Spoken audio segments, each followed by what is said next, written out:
Hey guys, welcome back to the Pop YouTube channel, your #1 pit stop for all things Eurovision, and it's time to get our crazy on because today we're reacting to Serbia's entry for Eurovision 2024. That's right, we're many days behind because, when is this channel not behind? But today I'm going to be reacting to Serbia's entry for Eurovision 2024. They're being represented by Teya Dora, and the song is Ramonda. And as ever with Serbia, I am definitely excited to hear this. When I think of exciting nations at Eurovision, Serbia really do have to be up there. They're probably one of the biggest risk takers, that kind of country that you really just don't ever know what you're going to get. Whether it's crazy choreographed pop from Hurricane, whether it's the thoughtful message heavy Constractor, or the dark electro pop of Luke Black. Honestly, Serbia serve it all. You can go into any given year and not quite know what they're going to give you, but you'll know you're not going to be bored by it. But with that in mind, we're not going to waste any more time. But before we do begin with our reacting, as ever, I'd love to ask if you could subscribe to this channel.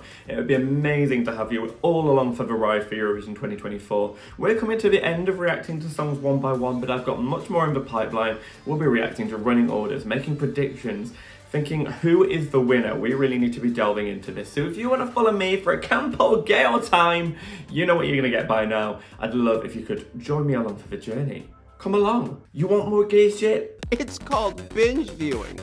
Go ahead. I support you. But yes, you know how we do it by now.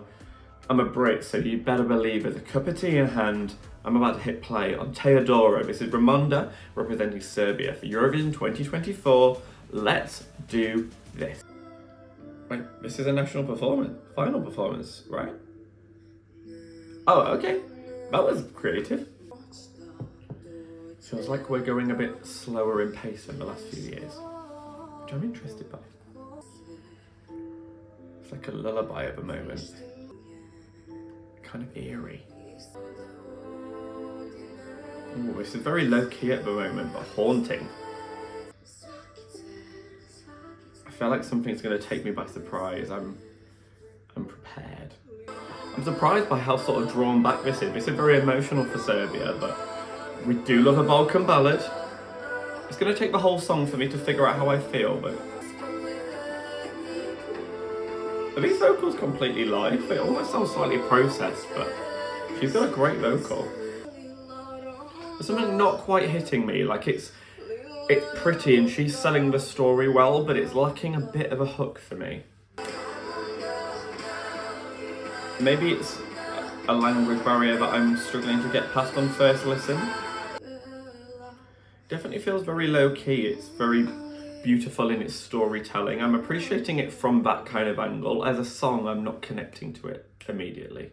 I do have to say, as the very first thing that I'm responding to, vocally, I can't actually believe that was live. It really did sound like a studio. The control in her voice was really quite spectacular. She almost made her voice sound like it was processed because she had such impeccable control over it. So, that's certainly a strong plus for this song. I'm not gonna lie, I'm not sure how for me this is, and I know Serbia have some very passionate fans, so I'm prepared that this might not be my most popular video. I've loved Serbia in the last 3 years, but sometimes their songs can take a bit of time to grow, and I sense that that might be the case on this one.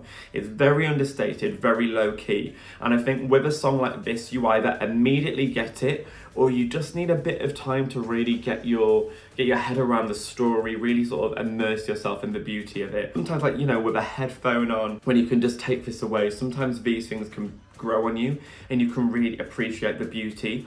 On first listen, I'm not overly taken in by it. I think I spent the whole time sort of waiting for it to move somewhere that it didn't. I thought it was going to progress a bit more than it didn't, but the whole thing all along was very minimalistic, and I do struggle with minimalistic songs from the first listen. I think they tend to need 4 or 5 listens to really bury themselves in your head, and I can't lie, I think that could be a concern for this song at Eurovision. I think a jury would have really helped this.